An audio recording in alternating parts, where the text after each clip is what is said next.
Welcome back. In this step, let's look at the footer and the logout components. We created the logout link, but right now the logout link takes to an error page and we did not really customize the footer properly yet. So let's look at both of these in this specific step. What I'll do is I'll start with the logout component. So footer component, I'll copy it and I'll call this logout component. And inside the logout component, all that I would want to div return is, let's say inside a div, let's have a h1 you are logged out, and let's also have a div with a class name is equal to container. This is basically a bootstrap class container. You can see what magic it brings in, and we'll say thank you for using our application.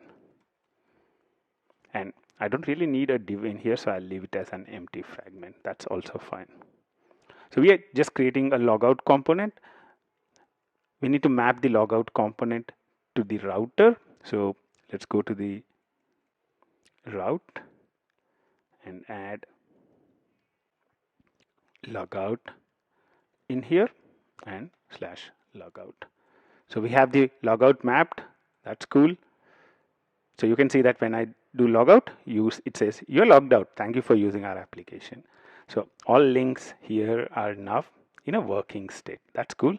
Let's now customize the footer a bit. You can see that searching for components is becoming more complex as the size of this class grows. What we'll do at a later point is actually split out the components into an individual, into their own individual component files or individual modules. For the footer also, let's use the HTML5 footer element. So footer, we'll add a class name on it. Footer, we'll style it using this a little later. For now, let's configure what's inside here. Let's add a span and add a specific class name. I mean, we are going to show some copyright information, so I'll just say it's muted. Actually, it should be text muted. And over here, I'll just paste in some text. It does not really matter what that text is. So what we are doing in here is basically configuring a simple footer. And what we would want is also to configure a little bit of styling for the footer. So what I'll do is I'll add a little bit of styling in here. So dot footer and add styling for that specific footer. So if you look at the page right now, the footer shows here. But what we want to do is we want to make the footer appear at the bottom. Let's make the position of the footer as absolute because we would want it always at the footer. Let's add a bottom 0 to make it appear at 0 pixels. Let's set a width. Let's say it takes all the width available, and let's say it's of height 40 pixels.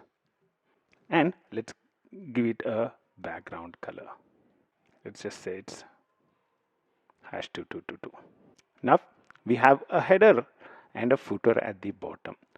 Home, to-dos, login, logout, and a header and the footer. In this step, we created the logout component and the footer component. We added a little bit of styling for the footer component as well. I know over the last few steps we are focused on styling, and styling might be a little boring for a lot of people down there. We'll do one more step of styling before we get back into the real functionality of React. We will start looking at how we would add security on top of our application and do wonderful stuff along with it. I'll see you in the next step. Until then, bye-bye.